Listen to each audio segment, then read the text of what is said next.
down on you. Who? Allah knows the weight you're carrying. The Quran reminds us that Allah is with the patient. Okay, and that is the meaning of Surah Al-Baqarah 2:153. Not just with the perfect, but when we're tired, the overwhelmed, the ones trying again. We ask, who cares, right, about the small stuff, the broccoli bites, the messy house, the missed deadline, but who cares about the intention behind it, the effort, the heart that's trying, even when it's tired? Who cares flips apathy on its head. It doesn't mean that you stop caring. It means that you remember that you're not caring alone. And your hand over what you can't control. You hand over what you can't control and show up for what you can. So the next time life feels too much, say it. Who cares? He sees, Allah knows. Allah is with you. And that changes what you do next. Comment, who cares? If you needed to hear that today. Okay, I know this is a word for somebody. Until next time, please take care of yourselves. And I will see you back here tomorrow, creatively, in this series of 100 YouTubes, more than halfway there on this journey. Thank you for being a part of it. And I want to specifically thank you. Let me know if you are new here or if you've been here a long time. But regardless, welcome back. I will say also on a more one-on-one level that I have been a little MIA just because of the weight sometimes can really start to bear down as a mother in particular. What I will say is that at one drop-off, little story time, right at the tail end where I was getting ready to leave on the way to his class, my kid tells me that someone was spitting on him. Come to find out it's the same boy from the first pre-K story time, the first sign-in, and the teacher confirmed it. And she said, yeah, they were spitting raspberries, he's spitting raspberries, and he got talked to. But my kid made it sound like it's a repeated thing, it's something that's been happening. And, thankfully we're right on the tail end of summer where, he would be doing summer school anyways. I already have another school locked and loaded. But to know that this is what's happening even on not even pre-K level, pre-K level.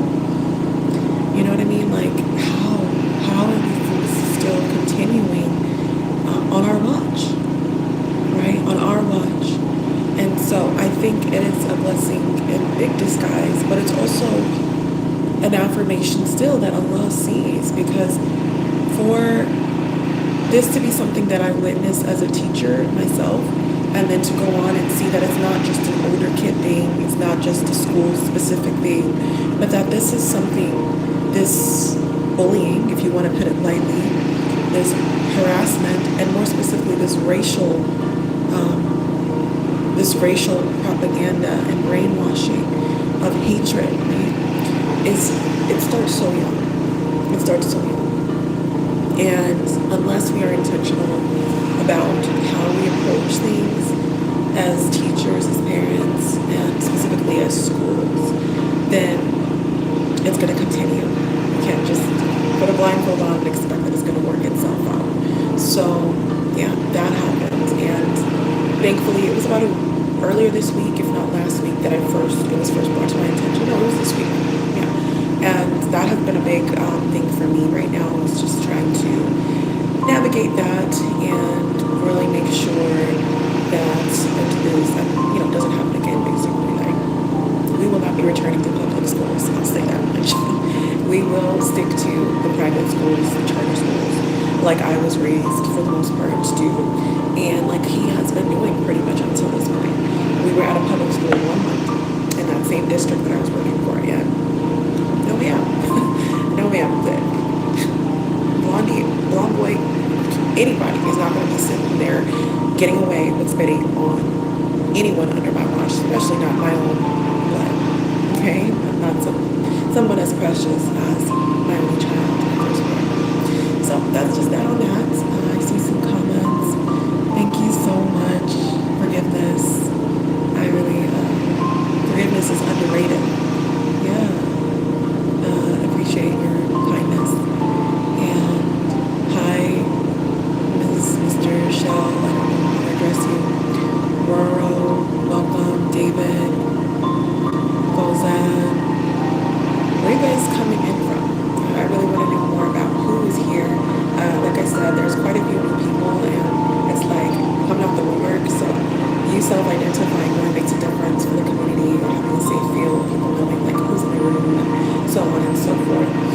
So I had another topic. I think I'm going to stop pre-posting topics, but for today I was actually planning to talk about something slightly different. But I understand that most of the time people don't want to know what you know until they know that you care. Right? And so I wanted to share that it's not even about me, it's about Allah. Like Allah cares about you, about me, and about us. And that is the vibe we're coming from in any of these discussions. But what I was planning to do prior to this talk was all about using the master with the capital T, and master, capital master, the master's tools to dismantle the lowercase master's house. And the whole psychology of creating a solution to a problem that you created. And this is something that you see on an individual level with people such as narcissists. You'll also see this. Literally, I'm sitting next to a bunch of blocks, and I can't, I'm moved. I can't move. I'm gridlocked into this position where there's literally a bunch of blocks, a tower next to me. Life of a toddler mom. Sorry about that. But yeah, so we're basically in a situation where whether individually you're looking at narcissists or you're looking on a more systemic level where we're being led by a lot of narcissists and sociopaths and power-hungry egotists, you will see where there will be solutions created, quote unquote, to a much deeper issue, and that they're really just surface level, clipping at the tip, so to speak, and it's just a no-go. It's just a no. And you will recognize it because a lot of times it's remedial. It's problems, it's solutions like a lot of these pharmacies offer, where, for instance, if you're proactive and preemptive, for instance, taking your daily vitamins and so on and so forth, probiotics and that sort of thing, eating a wholesome, healthy, organic, not organic, but just the way that food was supposed to be, you wouldn't need all these as many medications, let's say. And so this is a perfect example of creating solutions to a problem that you created. And so the way we can flip that on its head, using the master's tools to dismantle the master's house, is not to actually, the means matter, right? Like Machiavelli and the Prince said, and the whole essence of this book was this, that the means matter. So we can't just do something for results, right? The way we go about it matters. And so we don't actually want to use these sociopaths' tools. The true master, going back to our initial title, who? Allah.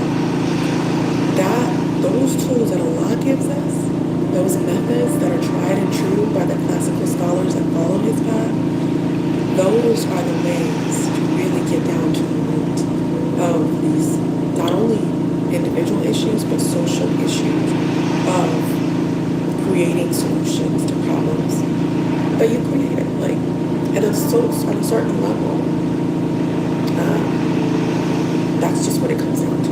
And so I wanted to touch on that today because it does play into the climactic story time that I shared impromptu, and in terms of the way that they are so ready to release teachers and students and so on, rather than to actually fix the problem, to just push out the diversity, right? Seeing the diversity as the problem versus the actual systems. That is lazy thinking.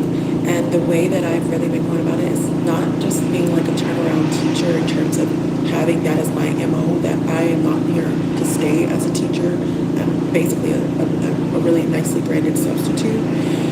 I do the same thing in life where, you know what, it's summertime.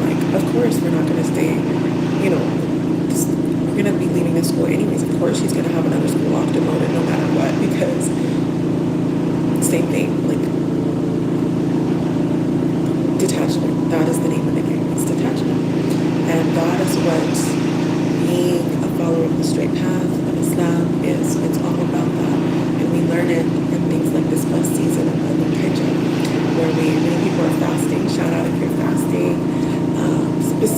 on the 9th, the day of Arafah, which is so significant. I would recommend on the Substack looking into the article about that, the Eid, right? The days of Eid. And I think I have an article on there regarding it, as well as key takeaways from today's live. So be sure to check out that Substack as well. But yeah, just understanding that one of the greatest ways to attachment happens to be fasting, charity, doing things generously, even something as simple as a smile. We know the Prophet said is charity, and so on. So I hope that this resonates on some level. I see a yawn, so Tarnan, I'm sorry that I'm not entertaining you. I'm not really here to entertain. This is an education channel. So if you got anything as far as education, I am live right now because we are discussing the topic of who cares? Allah cares. Who is a name for Allah? It's a pronoun for Allah. And so I wanted to reframe that and reclaim that term because it's something people often say. And it is ours to own. Who cares? Allah cares. HU is the pronoun for Allah in Arabic. Okay. And hello, Ricardo. Good morning, Ali, Nakim. I hope that answers your question. I will leave with this. I don't know if you guys have been following the Dr. Daff show, but your girl was really inspired. I started out watching little shorts clips, and I might actually try to share a few, not just of her, but of some of the other discussions. But this girl, one of the girls that got on there, Cora Latami,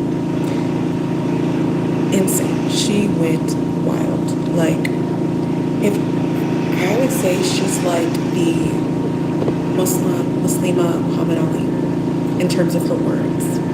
That girl's words are sharp. She's not just words. She's like AI, y'all. Like, but she's not AI because I've been on the show. I know it's legit. Like, you all see me too. And the way that she is prepared, back to back to back to back for stuff, I could definitely clock some things, but other things I was way off on about her. For instance, the little research. I'm thinking this guy's definitely a convert because how is she knowing all of these Bible verses, not just the verse, but what came before and after? And calling these Christians out on it. Like, she has these Christians giving dawah for her, legit, because of the way that she baked them. It's undeniable. I have never seen anything like that in my days, and I think she is like the type that Sheikh Enoui was preparing seminary students for. You know, those Philly Muslims? Some of them be going to their own little seminary stuff. And I'm not completely down with the Philly Muslims, but I've still got to pay respect. And maybe, again, I'm clocking wrong because what I was trying to get at is she came across as a convert at first because she knows a lot of Bible verses, like a lot of us know Quran, right? And then come to find out, she posts about her grandparents dying within 2 hours of each other. And then they got your own. But subhanAllah, I'm thinking, people saying this, sending, prayers on her grandparents, most likely coming from the school of thought or coming from the background or training that she has, she's not going to have people praying for her grandparents unless they were explicit Muslims. So she is definitely not a convert. And she's Black American. Like, that's what really blew my mind because of how on point she was. She is giving Muhammad Ali.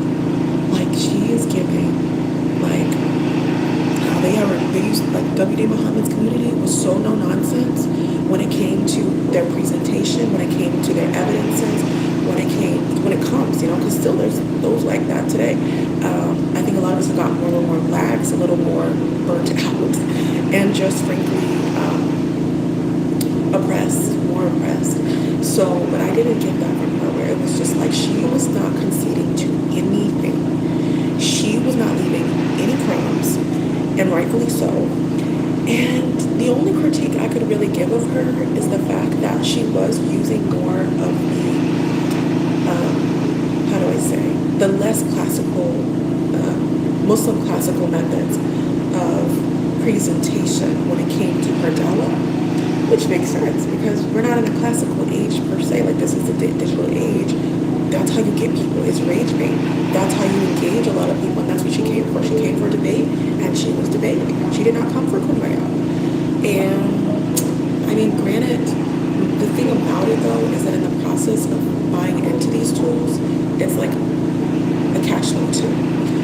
So it does get into dangerous territory when again you're using the master's tools, like the master lowercase being these methods like AI, or like not to say she's using AI or anything like that, but I'm saying like these methods of creating content, of promoting her content, of engaging her content in real life, such as rage bait, right? Rage baiting titles and so on.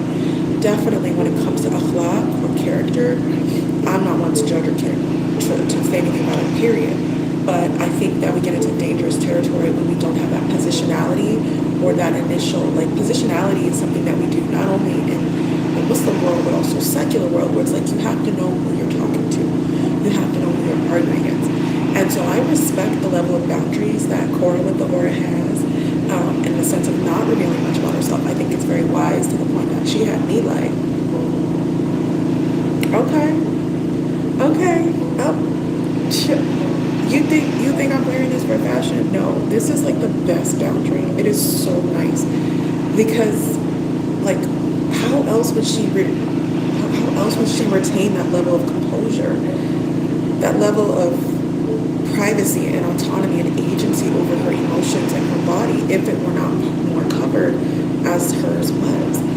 She was in a copy, right, and I just saw that aura that came from having that level of boundaries and even her dress code, and just clean, sharp in her dress, sharp in her speech, and her evidence, which again is a very like Billy thing. But I'm just saying, like, the girl was on point. And there was some other little commentary I could make too, like just the fact that she does seem a lot younger, like a girl, in the sense of potentially having a mom. But I was probably wrong about her being a convert. So who's to say she might have 7 kids? I don't know. The girl's phenomenal, mashallah. So my thing is, when it comes to the arguments, that we have to establish who we are, like positionality wise. Some of it is evident, right? Like obviously we're black.